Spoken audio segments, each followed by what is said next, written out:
So this chapter marks the ending of Kenjaku versus Takaba, as we see them both take stage for one final comedy act. This is of course made possible by Takaba's curse technique comedian, which essentially allows him to manipulate reality through his own imagination and the freaking imagination of his opponent, in this case Kenjaku's, if he thinks something is funny. And yeah, it can go this far, manifesting an entire audience and like a theater as well. An audience seemingly with their own individual personalities. This goes pretty far, but I'll spare you the details and the long sequence that we have here of them doing this improv conversational comedy act. I mean, you've read the chapter for yourself, but I'll just go into what I think is the important stuff being said here, or at least I hope it is, and none of this is just all for naught, if that makes sense. So Takaba eventually asks Kenjaku in this whole stand-up act thing if he's heard about Momotaro's tale, and Kenjaku says, "No, I don't know it. I'm the son of a single mother and my mother was always busy." But then he immediately contradicts that and says that his mom was nice and always actually read him stories such as Momotaro's tale. So this could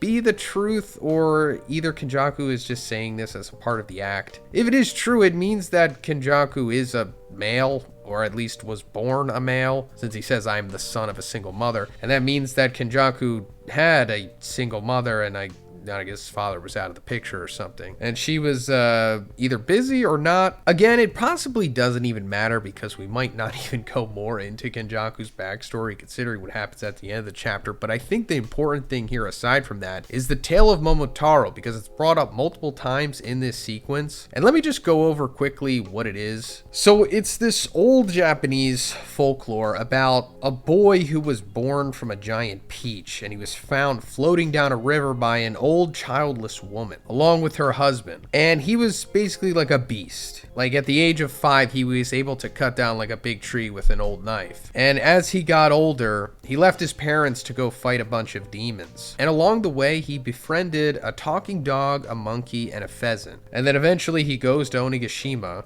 and don't worry if that sparked something in your mind, I'm gonna get back to it. Eventually beats them all and then takes the demon chief as captive. Now, like I said, Onigashima, if you're familiar with that, it's because you've read One Piece and or are reading it. That's because Oda, the creator of One Piece, used the story of Momotaro for quite a few aspects of the Wano arc, including characters in it, such as like Odin and his son Momonosuke. But first, guys, if you're looking for an amazing holiday gift this season for you or your loved ones, buy Raycon, because I personally love the Raycon everyday earbuds. I've been using them every single day this year. I mean, just look at these white ones that I have. They probably don't want me to show this because they don't really look that flattering, but it just proves how much I use these things. I actually have 2 pairs because of that. But Raycon actually has much more than just the everyday earbuds, such as the Magic 180 charging cable. It has 180 rotation, all-in-one compatibility where you can charge iOS, micro USB, and Type-C, and they also have the faucet filter. Because guys, all household tap contains chlorine and other heavy metals which can damage your skin. So you can make a simple improvement today and see the immediate benefits with the Raycon faucet filter. And the best part is that they're very affordable. Actually, they're more affordable than ever right now because Raycon has Black Friday and Cyber Monday promotions across their entire site with select products up to 50% off. And you can save even more because Raycon is also offering limited time bundles, such as their Tech Kit bundle options, which include fitness audio kit, fitness earbuds and headphones, and everyday audio kit and everyday earbuds and headphones. These are Raycon's biggest holiday discounts ever, and they're only available for 1 week, so make sure to shop by November 27th. And you can get all of this by going to buyraycon.com/Zhoniin to get up to 50% off site-wide. Thanks, guys. And it's possible that Gege is also using elements of the Momotaro story in Jujutsu Kaisen. Now, I'm not too sure about this because I don't know Japanese, obviously. But it's possible that in this instance, Momotaro could be Yuji? Because also later on, Kenjaku says maybe the truth is that Momotaro was made by his grandmother and grandfather, copulating after they rejuvenated by eating the peach that Momotaro was allegedly born out of. Now, we know that that's not literally the case with Yuji, since we know that he was born of Kenjaku inhabiting the body of a sorcerer named Kaori, along with Yuji's father, who seems to just be ordinary for the most part. I don't know. But the fact that he's bringing up grandmother and grandfather here, I think is probably important because we know, going back to chapter 1, Yuji's grandfather was kind of important, and he still kind of is, because he knew something about Yuji, but he didn't want to tell him, or Yuji just didn't want to hear it. And Yuji eventually does, obviously, go on to fight demons or the cursed spirits. And as for him befriending a dog, a monkey, and a pheasant, I don't know who this is analogous to.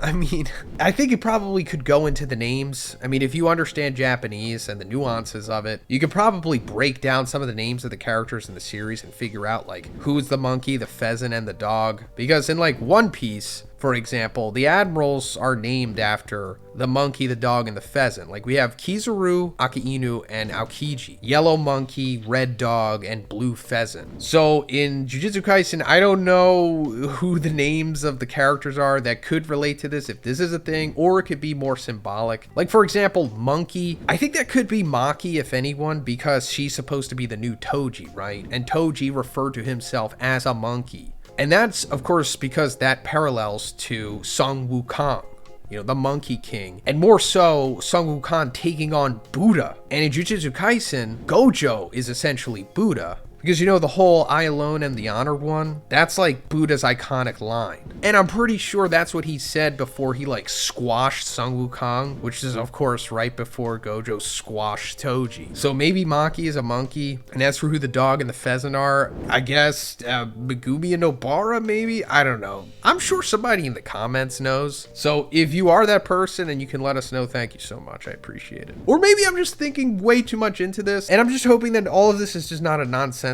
sequence, because maybe in Japanese, or to the Japanese readers, this sequence is funny. But, to an American like myself, it's kind of just like, okay. But it starts to go off the rails for sure, because by the end of this sequence, we have Kenjaku literally talking about throwing aerial fecal balls. But as we come to the end, Takaba is like, I was thinking that it's just about to finish the stage I dreamed of. Like, I don't want this to end, because this is essentially what Takaba always wanted. To be a comedian, but also have this big grand performance where he's able to make every single person in the audience laugh. Like a 100% laughter rate, which he thought was essentially impossible, but, given that it's his Shonen MC goal, it of course is possible. Even just by my own opinion of it, but that's besides the point. But it's also kind of tragic because this is all not real. The only one that is truly experiencing this is Takaba and Kenjaku. And even to a lesser extent, it's kind of just Takaba, because Kenjaku is kind of like under a spell at this point, to be honest. I mean, he's aware of what's going on, but at the same time, he is kind of like trapped in this world that Takaba has created. And as the performance ends, Takaba's like, that's enough. And then they snap out of it and they come back to reality, and Takaba's just laying there with like this white robe, which I think is like a burial ceremonial robe or something that Japanese people use. And it makes you think like, oh, does Takaba now have control over his curse technique? Or did he always? We're gonna need another narrator to come in and give us some more exposition on that, which we're probably not gonna get. But anyway, Takaba thanks Kenjaku, and Kenjaku's like, you were really funny. And it's like, I assume to be a genuine moment from Kenjaku here, which is nice. Because in the next panel, he gets his freaking head cut off by a Kotsu. That's right. This was all a big ruse to set up this one moment for a Kotsu to cut off Kenjaku's head. Now, let's rewind a little bit, because this is supposed to be crazy and out of left field and shocking, but it does make sense. So as I've said before, there's so much information that happened in about 1 month span time that only happened in about 2 or 3 pages right before Gojo fought Sukuna that we're just not privy to, and we're still not. But apparently during that time, They came up with this big elaborate plan to have Takaba fight against Kenjaku, suck him into this comedian reality. And in that reality, he essentially isn't able to sense anything, not even Akotsu's massive cursed energy. Because, otherwise, if they were just out there normally in the world, Akotsu could never get close to Kenjaku because he would sense him from like miles away probably. Also, another little interesting thing here is that in the last seconds before he gets his head cut off, Kenjaku does of course realize that Akotsu's there, and he immediately activates his curse technique reversal for his gravity technique, which he got from Kaori, the woman that we were talking about that gave birth to Yuji, or when Kenjaku was in her body. But he's using the reverse application of that. This is very, very rare. Like, we've only seen, Gojo and like 2 other characters, I think, use the reversal of their curse technique, because Kaori's technique is just like gravity, but the reverse application of it is anti-gravity. So I assume he would just make Akotsu float or something, but it is all for naught because he's not fast enough and he just literally gets his freaking head cut off by Akotsu. What an incredible, crazy twist sequence here. Now, where was Akotsu? It doesn't really matter. I mean, we know that he was with the group who was observing Gojo versus Sukuna, of course. And then after that, all hell broke loose and we weren't really able to account for where everybody went. And as Kenjaku is dying here, or having his head cut off, he realizes that, Takaba didn't want to be interrupted. Like, he wanted to have this full moment with Kenjaku where he had this big final comedy act. And he waited until the very end for Akotsu to come in to cut his freaking head off. Which is, cool. Down with it. And as Kenjaku's head is on the ground, he's like, you had this plan the whole time? And Akotsu's like, yeah, Takaba can't kill people. And that makes me wonder, like, does that mean that Takaba doesn't want to kill people, because of like a moral thing? Or that his curse technique simply cannot kill people? I mean, it definitely can kill, since we saw that it killed that special grade cursed spirit in the last chapter. But maybe he can't kill humans with it. Not really sure. Typical Gege ambiguous non-speak here, but I think that would probably balance the curse technique if he can't kill people, but he could just manipulate reality by using both his and their imaginations. But this also makes me think that, like, so if this was all a part of the plan, then what else was a part of the plan? Was Gojo dying a part of the plan? And I know some of you are getting excited, some of you are getting angry hearing that. It's such a polarizing topic. If you're curious about Gojo possibly coming back, I'm gonna link a video at the end of this video. I made one going all over the possibilities, but I didn't talk about this in there because there was no way to know. But it makes you wonder, like, did they want Sukuna to kill Gojo to lull him into a false sense of security so that he would leave Megumi's body, go into his true form?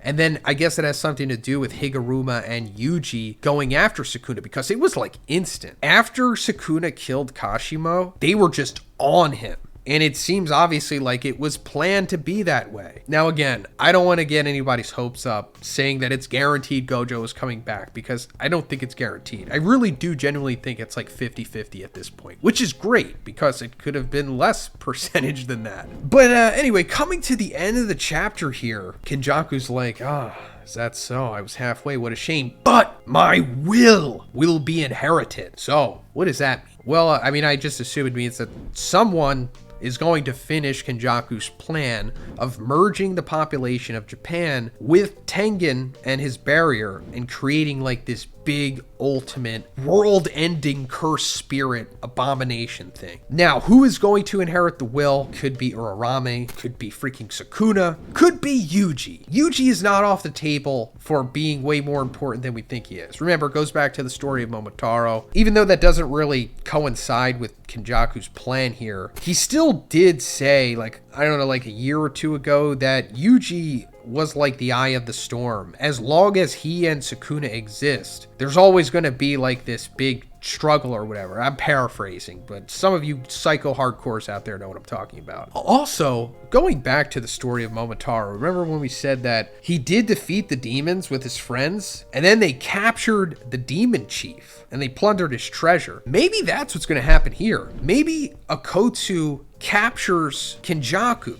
because he cut his head off, but Kenjaku can live as just a head because ostensibly he's just a brain, right? I mean, maybe he needs a full body to survive, but it doesn't seem that way. It's very possible that Akotsu is just going to take Kenjaku as a head and then just use him, you know, because like, why not? And it was also revealed by Kenjaku at the beginning of his fight with Takaba that, at least when he was killing Hozunuki, that you can't activate reverse curse technique from the neck down. So like if your head is severed or if you're, you know, stabbed through the neck the way that Hozunuki was, you can't activate reverse curse technique. So Kenjaku is kind of just like a sitting duck here. And it could go back to that trope of, you know, having like a talking head on your travels. Like if you watch the One Piece Netflix series, you'll probably remember when they had Buggy as just a head and talking, you know? I'm thinking it could be something like that because it's way too soon for Kenjaku to die. And I know we're like 243 chapters into the series, but there's still so much Kenjaku needs to say and reveal. And we also need like his Heian era flashback.